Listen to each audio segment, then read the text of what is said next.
morning, my dear students.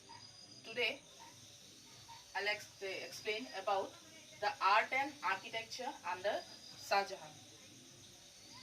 So, I already told you before that Shah Jahan was a brilliant architect. He was having great architectural talent. So, under Shah Jahan, so many beautiful buildings were built in India, which he designed by himself.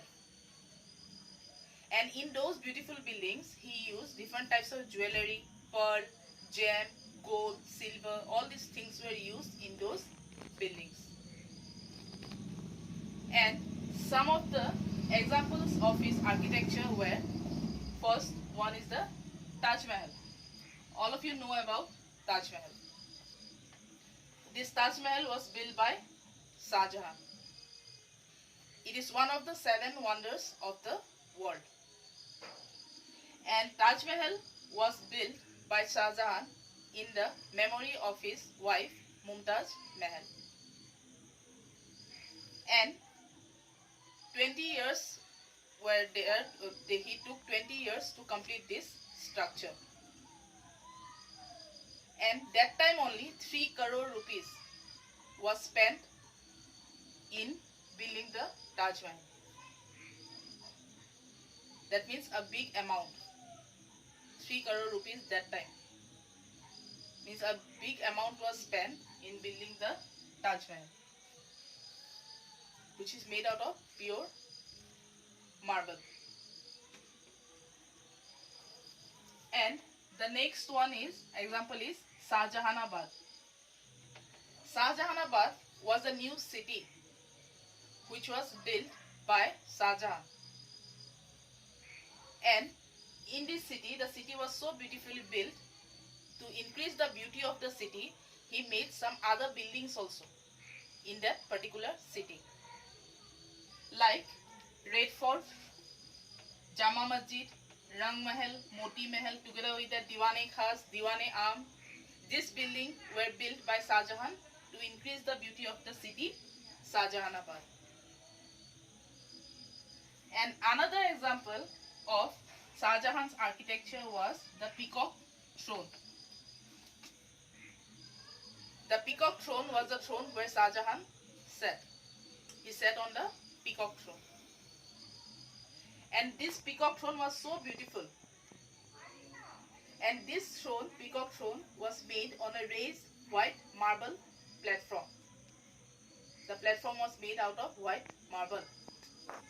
And the throne itself was standing in 12 pillars. And each of the 12 pillars were having 2 peacocks. I mean, 2 peacocks were designed in each of the 12 pillars. Together with that, the Kohinoor diamond. The Kohinoor diamond was also used in the Peacock Throne. And the cost of the Peacock Throne that time only was 1 crore rupees. That time only. It was a throne where Shah Jahan sat.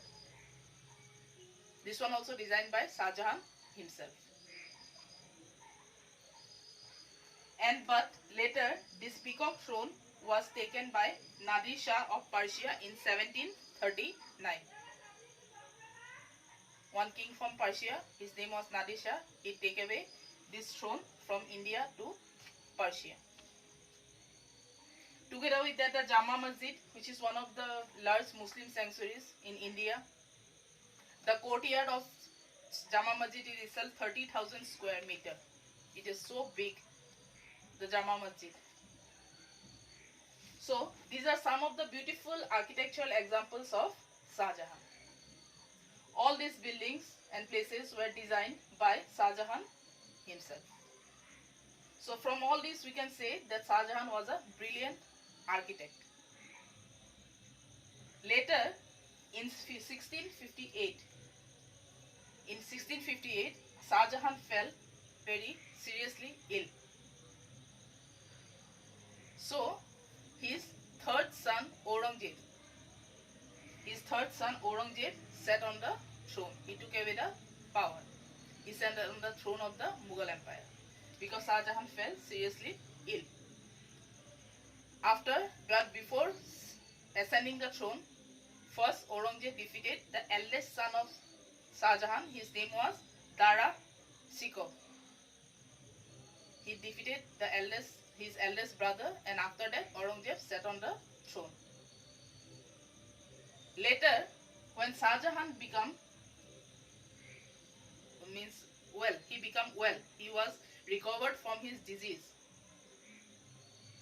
Later he recovered from his disease, but Aurangzeb make him house arrest.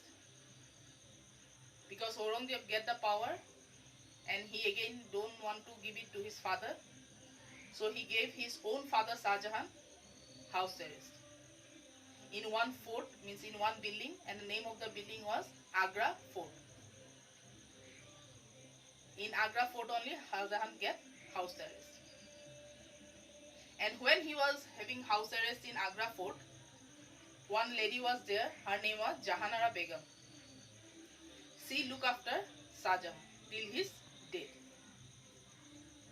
So, at last in 1666, Shah Jahan died in Agra Fort. And after his death, Aurangzeb buried him in Taj Mahal, just to the next of the grave of his wife Mumtaz Mahal. Mumtaz's grave was there in Taj Mahal, and Aurangzeb buried his father Shah Jahan also nearby the grave of his wife Mumtaz Mahal.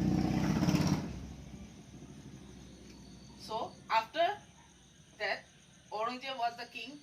He was already the king of the Mughal Empire, and Aurangzeb was the 6th Mughal Empire. Together with that, Aurangzeb was the last powerful ruler of the Mughal Empire, and he ruled India for 49 years. He was also an ambitious ruler. He was also successful in capturing many places. Together with that, in 1663, he was also successful in defeating the Ahoms of our Assam. He defeated the Ahoms in 1663. Together with that, he was also not, although he was not fully successful, but he was also partially successful in defeating the Sikhs also. And Golconda also annexed by him, was captured by him in 1685. Then Bijapur in 1685, and Golconda in the year 1687 was captured by Aurangzeb. But the problem of Aurangzeb was that he was a strict follower of Muslim religion, and he was not that much tolerable like the other rulers of the Mughal Empire to the non-Muslims. He was not tolerant. In some cases, he didn't give equal rights to the non-Muslim like the Muslim population. So he became unpopular among the non-Muslim population. He lost the support of the non-Muslim population. After that, he died in the year 1707. Aurangzeb died. And after the death of Aurangzeb, some other Mughal rulers were also sat on the throne of the Mughal Empire, but they were not that much powerful like the other kings, like the previous kings of the Mughal Empire, like Akbar, Shah Jahan, Babur, not like them. They were not that much powerful in defending the Mughal Empire. So at last, the Mughal Empire came to an end, and the power went into the hands of the British. The British came to India, and the British took away the power. Okay, my dear students. So this is the chapter Shah Jahan and Akbar and Shah Jahan. Thank you.